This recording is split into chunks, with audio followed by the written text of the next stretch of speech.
Welcome back to Maths with Mrs. J. We're now towards the end of our polynomial type section of differentiation, and we're about to get into trig functions and other sorts of functions, exponentials and so forth.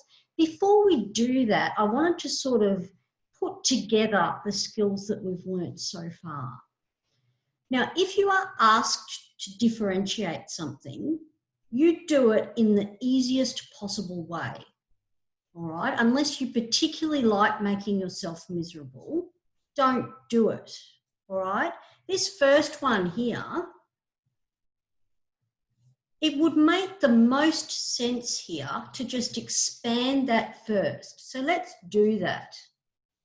We're going to get 6x squared minus 10x plus 3x, so minus 7x minus 5. Once we've got it in that format, it's super quick to differentiate. We'll get 12x minus 7. You could use a product rule if you really, really wanted to, but it's not necessary. Now, this second one, we will need to use a product rule because we definitely wouldn't want to have to expand that and all that sort of business. Cubic is sort of about the level where you start to use your product rule. Okay. We're also going to have to use the chain rule because if we notice, this here is a function of a function.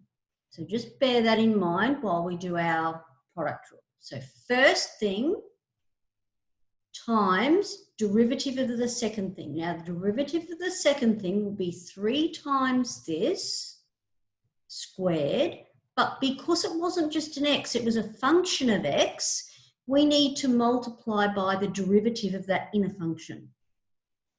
Plus, second thing times derivative of first thing. Okay, let's see if we can just tidy this up a bit first. So what have we got? We've got 15x squared, 5x minus 1 squared, plus 2x, 5x minus 1 squared. We like wherever possible to have our derivatives factorised. One of the main reasons why we differentiate, this is meant to be a 3, it doesn't look like a 3. One of the main reasons why we differentiate is to be able to put that derivative equal to 0 and to know when certain things are happening in a graph or when a maximum or minimum situation is occurring.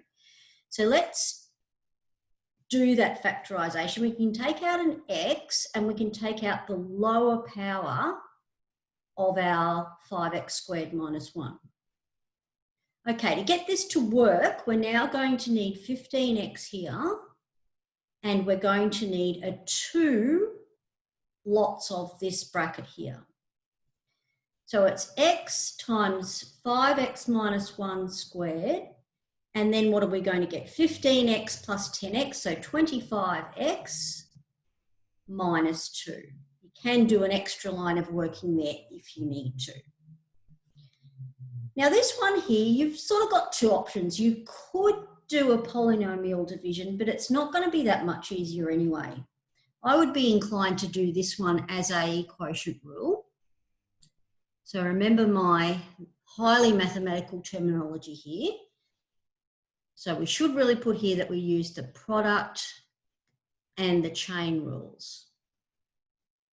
All right, so bottom times derivative of top minus top times derivative of the bottom over the bottom squared. So that is your quotient rule.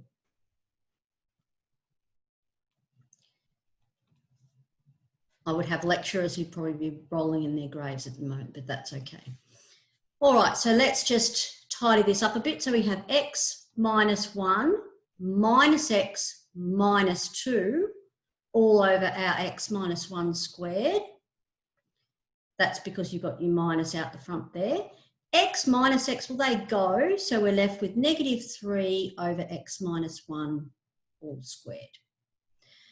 Okay. Last one for now, and then we'll start to move on to trig functions, exponential functions, and you name it. The good news is that you already know all the rules that you need to work with them. So you know your product rule, you know your quotient rule, you know your chain rule. All you really need to know with any new functions is what the derivative is of that particular function. And then you can add it into the mix. All right, so let's have a look at this one. We definitely wouldn't want to be expanding all this. So we're going to use product rule and we're going to have to use chain rule because each of these powers is a function of x. Okay, let's go. So first thing times derivative of second thing. Notice how I had to multiply by the derivative of the inner function. Plus second thing times derivative of the first thing. So that was using your product and your chain rules. Let me just say that again. First thing times the derivative of the second thing. We treat this, so we go 5 that to the 4. But because that was a function of x and not just x, we've got to multiply by the derivative of that inner function. Plus second thing times the derivative of the first thing, which we do 6 that to the 5, but we have to multiply by the derivative of the inner bit.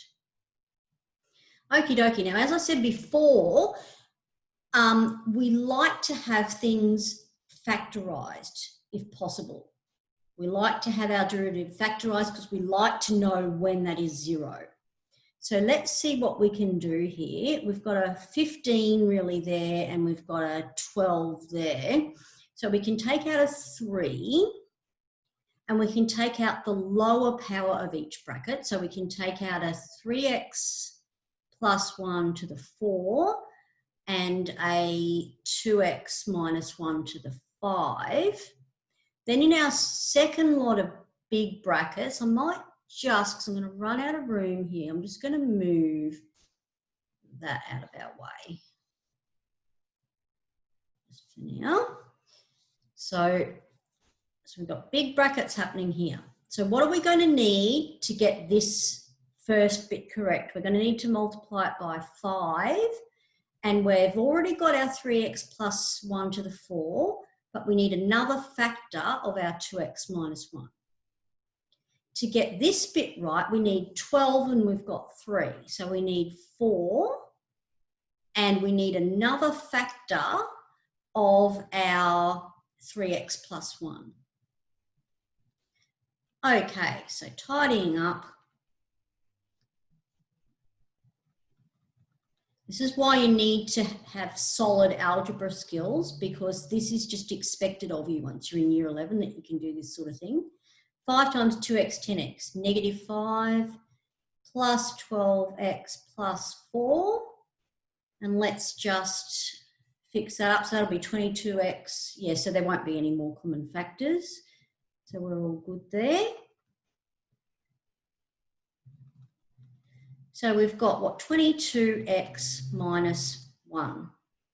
Now, if you wanted to know when that derivative was 0, you would use your Null Factor Law and you would put each of these equal to 0. So it would be 0, just for interest, when x is negative a third, when x is a half, or when x is 1 on 22. So that's just a little aside there for you. Okay,